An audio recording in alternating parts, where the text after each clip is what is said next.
రోడ్ల విస్తరణలోని ఇల్లు గాని షాపు గాని ఎలాంటి డ్యామేజ్ జరగకుండా ఉండాలంటే డబ్బులు ఇచ్చుకో కొలతలు తగ్గించుకో అంటూ అధికారులు దుకాణం తెరిచారని బాధితులు మండిపడ్డారు. పొరుమామిల పట్టణంలో సుమారు 24 కోట్ల రూపాయలతో రోడ్ల విస్తరణ పనులు జరుగుతున్నాయి. పట్టణంలో కొంతమేర రోడ్లు విస్తరణ చేశారు. రోడ్డు మధ్య నుండి R&B నిబంధనకు 90 అడుగులు కేటాయింపు జరిగింది. కానీ కొందరు షాపుల యజమానులు ఎమ్మెల్సీ డీసీ గోవిందరెడ్డి దృష్టికి తీసుకొచ్చారు. అందరితో చర్చించి 80 అడుగులకు కుదించారు. డ్రైనేజీ పనుల కోసం తీసిన కొలతలతో ఇచ్చిన మార్కింగ్ మేరకు అక్రమణ తొలగించకుండా ఒక చోట 73 కేటాయించారు. మరో చోట 70 అడుగులు, ఇంకో చోట తగ్గించి అడుగులకు కుదించారు. అంతా బాగానే ఉంది. కానీ ఫుట్పాత్కు 5 అడుగులు, డ్రైనేజీకి 5 అడుగులు నిబంధన ప్రకారం ఇవ్వాల్సి ఉంటే ఫుట్పాత్కి ఎక్కడ అవకాశం లేకుండా రోడ్డును వేస్తున్నారు. రోడ్డుకి ఇరువైపులా ఉన్న స్ట్రీట్ లైట్ ఎక్కడికి మారుస్తారన్నది ప్రశ్నార్థం. స్ట్రీట్ లైట్లు అమర్చేందుకు ఎక్కడ స్థలం లేదు. ప్రజలు కూడా విమర్శిస్తున్నారు.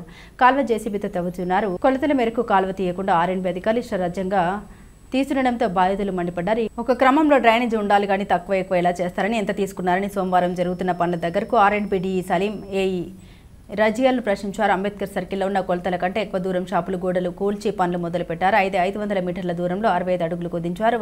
వారికి మాకు తేడా ఎందుకని, అందరికీ సమాన కొలతలతో పనులు ఉండాలి కదా అని ప్రశ్నించారు. డబ్బులు ఇస్తే కొలతలు తగ్గిస్తారు, డబ్బులు ఇవ్వకుంటే కొలతలు పెంచి ఇబ్బందులు ఎలా పెడతారని మీడియా ముందు మండిపడ్డారు.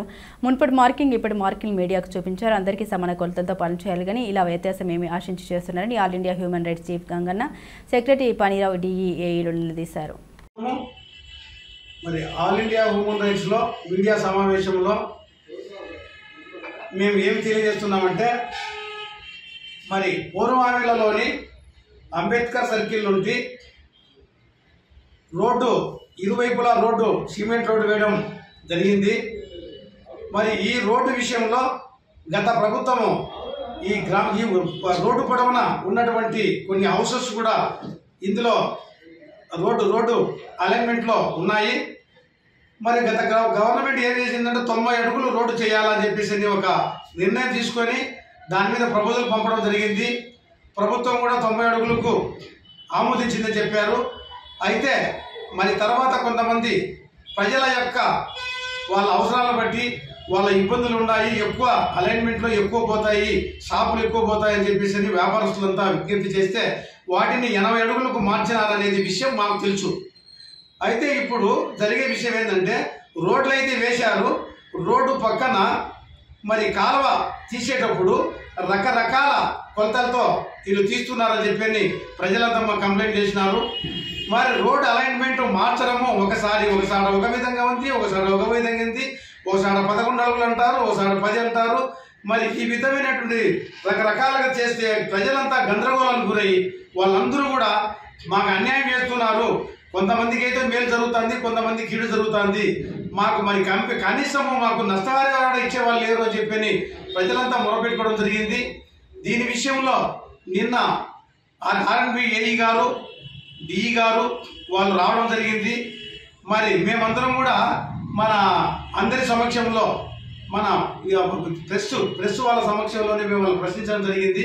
అయ్యా ఎందుకు ఈ విధంగా చేస్తున్నారు, ప్రజలు గందరగోళానికి గురవుతున్నారు, మీరు ఏం కొలతలు తీసుకున్నారు, చట్ట ప్రకారం తీసుకునేది మా ముందర పెట్టండి, ప్రజలకు న్యాయం చేయండి, ఇది ప్రజలకు ఇబ్బందికరమైన పరిస్థితులు మీరు చేయకూడదంటే సరైన సమాధానాలు వాళ్ళ దగ్గర లేదు.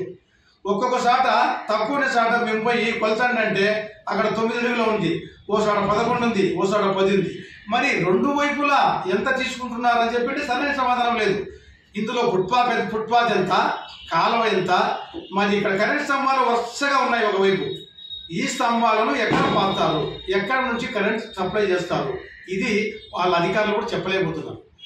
దీని మీద MRO గారు కొన్ని విషయాల్లో ల్యాండ్ అక్విజిషన్ డిపార్ట్మెంట్కు దీంట్లో చేయలేదు, నష్టగానే ప్రైవేట్ హౌసెస్ ఎవరైనా కానీ ప్రైవేట్ ప్రాపర్టీ నష్టం జరిగినప్పుడు ల్యాండ్ అక్విజిషన్ వాళ్ళు దాన్ని ఖరీదు కట్టించి వాళ్లకు డబ్బులు చెల్లించినప్పుడే అది ఏదైనా అవతల పోవచ్చు. మరి ఇప్పుడు గవర్నమెంట్ ఎంతవరకు గవర్నమెంట్ స్థలం ఉందో అంతవరకు మాత్రం తీస్తున్నారంటే అది R&B వాళ్ళు ఎంతవరకు ఉందో అదే తీస్తున్నారు తప్ప మిగతా పోయేదానికి అధికారం లేదు వాళ్ళకు అని చెప్పి అంటున్నారు. ఈ విషయంలో ఎస్సీ గారు కానీ జిల్లా కలెక్టర్ గారు కానీ ఒక క్లారిటీ ఇవ్వాలి. ఈ ప్రజల సమస్యలు ఇవి, ప్రజలు వ్యాపారస్తులు చాలా గందరగోళానికి గురవుతున్నారు. కొంతమందికి కొన్ని ఇండ్లలోకి పోతా ఉంది, కొంతమందికి అయితే ఇంటి బయటనే పోతా ఉంది. మరి అధికారులు ప్లస్ కాంట్రాక్టర్లు కుమ్ముక్కైనారు, డబ్బు ఇచ్చే వాళ్ళకు మేలు చేస్తున్నారు, డబ్బు ఇవ్వని వాళ్ళకు మేలు జరగలేదనే ఒక అందరి దగ్గర నుండి కొన్ని ఫిర్యాదులు వస్తున్నాయి. అది ఎంత మాత్రం నిజమా అబద్ధం అనేది అధికారులు తెలుసాలా. మాకైతే సరైన క్లారిటీ లేకుండా అధికారులు చెబుతున్నారు.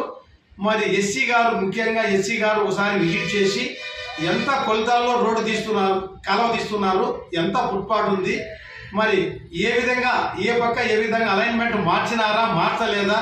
మరి ఇంకోసారి చూస్తే ఎప్పుడైతే వాళ్ళు గుర్తు చేశారో ఇంటికి ఆ గుర్తు వరకు తీయడం లేదు. ఇప్పుడు నిన్న మేము ఏ గారిని డి గారిని అడగడం జరిగింది, అయ్యా ఇంతవరకు గుర్తుంది, మరి ఈ గుర్తు వరకు ఎందుకు తీయలేదు, మరి అలైన్మెంట్ మారిందంటే కారణం ఏంటి, మీరు మార్చారా ప్రభుత్వం మార్చిందా, మీరు ప్రపోజల్ పంపించిన తర్వాత మీకు ఏ విధమైనటువంటి వచ్చింది, ఈ రోడ్డు అవతలెంత యువతలెంత, వాటి కొలతలు సరిగా మీరు చెప్పి ప్రజలకు నష్టం లేకుండా పాదచారులకు కానీ ప్రజలకు కానీ నడిచేదానికి కానీ ఏ ఇబ్బందులు లేకుండా చేయాలని మేము ఆల్ ఇండియా హ్యూమన్ రైట్స్ చీఫ్గా ఆల్ ఇండియా హ్యూమన్ రైట్స్ సభ్యులందరం కూడా మేము రిక్వెస్ట్ చేస్తున్నాం. మరి కలెక్టర్ గారు వెంటనే దీని మీద ఒక క్లారిటీ ఇచ్చి నష్టపరిహారం ఎవరికి చెల్లించాలనేది ల్యాండ్ అక్విజిషన్ డిపార్ట్మెంట్ పంపించి ఏఈ గారిని, డిఈ గారిని, ఎస్సీ గారిని పర్యవేక్షించమని చెప్పి సరైన పద్ధతిలో అన్ని కాలువలు సరిగా తీసి రోడ్డు తయారు చేయాలని చెప్పి మేము డిమాండ్ చేస్తున్నాం. ప్రజా సౌకర్యాల కోసము అధికారులు వెంటనే స్పందించకపోతే ఆపండి, పని ఆపండి, ఈ కాలువలు తీసేది ఆపండి. పద్ధతి ప్రకారము ఏ విధంగా కొలతలు తీయాలో అవతల కొలతలు తీసి వాళ్ళకు నోటీసులు ఇచ్చి వాళ్ళకు ఇల్లు ఏదన్నా కానీ పోయేట్టుగా ఉంటే ఆ ఇల్లు వాళ్ళని పడగొట్టుకొని చెప్పండి, వాళ్ళు పడగొట్టినప్పుడు మీరే పడగొట్టండి. కాబట్టి అది ప్రభుత్వ ల్యాండ్ ప్రైవేట్ ల్యాండ్ అనేది కూడా మీరు తేల్చడం లేదు. ప్రైవేట్ ల్యాండ్ అయితే నష్టపరిహారం ఖచ్చితంగా కట్టియాలా. ఈ రెండు విషయాల్లో క్లారిటీ ఇవ్వండి జిల్లా కలెక్టర్ గారు, ఎస్సీ గారు, మేము రిక్వెస్ట్ చేస్తున్నాం. దీని మీద సక్రమంగా రోడ్డు నిర్మించకపోతే వీటిని అడ్డుకుంటారు ప్రజలు అడ్డుకుంటారు.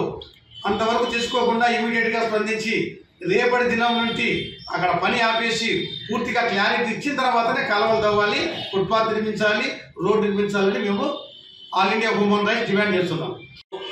కడప జిల్లా పూర్మామిళ్ళ ఆల్ ఇండియా హ్యూమన్ రైట్స్ నుంచి ఆల్ ఇండియా హ్యూమన్ రైట్స్ సభ్యులు మాట్లాడుతున్నాము. ఈ రోడ్డు విస్తరణ పనులు జరుగుతున్నాయి. గత 2 సంవత్సరాల నుంచి జరుగుతూ ఉన్నాయి. దీనివల్ల కాలయాపన వల్ల వ్యాపారస్తులు, ఆటో వాళ్ళు, లగేజ్ ఆటో వాళ్ళు, ప్రజలు, స్కూల్ పిల్లలు ప్రతి ఒక్కరు కూడా దీనివల్ల చాలా ఇబ్బంది గురవుతున్నారు. కాబట్టి ఇకపోతే గవర్నమెంట్ హాస్పిటల్ దగ్గర ట్రాన్స్ఫార్మర్లు ఉన్నాయి. అవి ఎవరు మారుస్తారనేది అర్థం కాని పరిస్థితిలో ఉంది. కాబట్టి అవి కూడా త్వరగా మార్చేసి ఈ రోడ్డు విస్తరణ పనులు కలెక్టర్ గారు చొరవ తీసుకొని అర్జెంటుగా దీని మీద చర్యలు తీసుకొని. నమస్కారం అండి, నేను ఆర్ఎండి డిఈ బద్వేలు. మనకి పూర్మామిల్ల టౌన్ లిమిట్స్లో 25 కోట్ల వరకు మనకి 2021లో శాంక్షన్ కావడం జరిగింది. అందులో భాగంగా ఇప్పుడు డ్రైన్ వర్క్స్ మేము మొదలు పెట్టాము. ఆ డ్రైన్ వర్క్స్కి కూడా మా మీద అభియోగాలు వస్తున్నాయి, అంటే ఒక చోట ఎక్కువ ఒక చోట తక్కువ అని. కానీ మాకి ఈ తహసీల్దార్ గారు అండ్ మండల్ సర్వేయర్ గారు మాకి రోడ్డు కొలతలు ఇవ్వడం జరిగింది. దాని ప్రకారంగానే మేము కొలతలు తీసుకుంటా డ్రైన్ వర్క్ చేయబోతున్నాము. అది కొన్ని చోట్ల వాళ్ళు రెవెన్యూ వాళ్ళు ఇచ్చిన దాని ప్రకారంగా కొన్ని చోట్ల 70 అడుగులు వస్తుంది, కొన్ని చోట్ల 65 అడుగులు వస్తుంది, కొన్ని చోట్ల 80 అడుగులు వస్తుంది. కానీ మీరంతా ఇప్పుడు 80 అడుగులు అని అడుగుతున్నారు. కానీ యాజ్ పర్ ఎంక్రోచ్మెంట్ యాక్ట్ ప్రకారంగా మనం ఉన్న ల్యాండ్ కంటే ఎక్కువ తీసుకోవాలంటే వాళ్ళ కాంపెన్సేషన్ ఇవ్వాలి. ఇవ్వని లేని పరిస్థితుల్లో మన ఆర్ఎంబి ల్యాండ్ ఎంతవరకు ఉందో అంతవరకే చేయగలం. అదే పని ఇప్పుడు మేము డ్రైన్ వర్క్ చేయబోతున్నాం టౌన్లో. అది మాకైతే తహసీల్దారు ప్లస్ మండల్ సర్వే గారు సైన్ చేసి ఇచ్చారు, కాపీస్ ఉన్నాయి. దీని ప్రకారంగానే వెళ్తున్నాం. ఉండే ప్రస్తుతం కాంట్రాక్ట్ అట్లా చేయకుండా కొన్ని అవకాశాలు చెబుతున్నాడు సార్. అది మా దృష్టికి వచ్చింది, వీడియో కూడా మేము చూపించినాం. దాని మీద మీరు సొంతమైంది అవకతవకలు అంటూ ఏమీ లేదండి.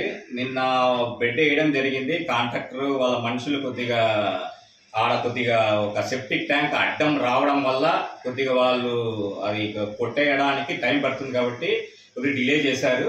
ఈరోజు ఆ సెప్టిక్ ట్యాంక్ కొట్టేసి లైన్ సరిచేసి దాన్ని కూడా డ్రైన్ వేయగలమని మీకు చెప్తున్నాము.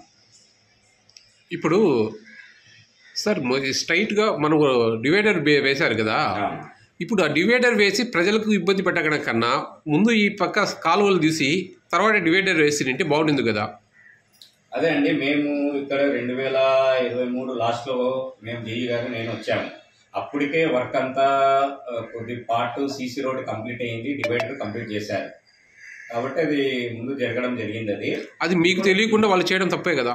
అంటే మేము అప్పుడు వేరే స్టేషన్లో ఉన్నాం. మేము ఈ స్టేషన్లో లేము, వేరే స్టేషన్లో ఉన్నాం. సరే సార్, అప్పుడున్న అధికారికైనా ఇన్ఫర్మేషన్ అయితే ఇవ్వాలి కదా. ఇవ్వాలి. మరి జరిగిందో మాకు తెలియదు. మొత్తం మీద రాంగే కదా సార్. రాంగ్ అనేం లేదు. అప్పుడు చేయాలనుకున్నారు వాళ్ళు, ఏదో అర్జెంట్ మీద సీసీ రోడ్ స్టార్ట్ చేసింది టౌన్లో. బ్యాడ్గా ఉంది కాబట్టి ఫస్ట్ అది స్టార్ట్ చేసి ఉండొచ్చు అని నేను అనుకుంటున్నా. ఇప్పుడు వర్షం పడితే ప్రతి ఇళ్లలోకి షాపులలోకి వర్షం నీళ్లు పడుతున్నాయి. కొద్దిపాటి వర్షానికి షాపులలో అవుతాయి. అదే ఇప్పుడు అది కట్టకొని ఉంటే ప్రాబ్లమే లేదు కదా సార్. ముందుకు సైడ్ కాలువలు తీసుకొని ఆ సైడ్ కాలువల ప్రకారం తీసుకొని ఇట్లా చేసిందంటే ఎవరికి ఏ సమస్య వచ్చేది కదా. అదే కొన్నిసార్లు ఇవి వర్క్ జరిగే టైంలో కొన్ని తప్పిదాలు జరుగుతూ ఉంటాయి. కానీ ఇప్పుడు అది త్వరగా మేము కాంట్రాక్టర్ని ప్రెజర్ పెట్టి వర్క్ చేయించడానికి ఒక 3-4 నుంచి ప్రయత్నం చేయగా ఆయనతో మనం సాయిబాబా గుడి నుంచి అటువైపుకి మరకత్వ వైపుకి ఒక 400 మీటర్లు సీసీ రోడ్ వన్ సైడ్ వేయించాము. అదేవిధంగా ఇంకో సైడ్ కూడా తీయడానికి రేపు ఎల్లుండిలో వర్క్ స్టార్ట్ చేస్తాము. అక్కడ కూడా సీసీ రోడ్ కంప్లీట్ చేసిన తర్వాత ట్రైన్స్ పనిని మొదలు పెడతాం. తర్వాత ఇప్పుడు సార్ ఇది స్టార్ట్ అయిన నుంచి లోపభూయిష్టంగానే ఉంది. ఈ లోపభూయిష్టంలో నిన్న రీసెంట్గా ఇప్పుడు మీకు చూపించిన విజువల్స్లో కూడా కొన్ని వర్క్లో అవకతవకలు జరుగుతూనే ఉన్నాయి. అదొక్కటే కదా, ఒకటే కదా సార్. సెప్టింగ్ ట్యాంక్ అడ్డం ఉండడం వల్ల వాళ్ళు కాంక్రీట్ వేయకుండా పెండింగ్ పెట్టారు. ఈరోజు కొట్టేసి దాన్ని ఒక లైన్కి తీసుకోబోతున్నాం. చూడండి మీరు ఇప్పుడు మేము చెప్పడం కాదు, ఇప్పుడు వరకు ఈ రోజు వరకు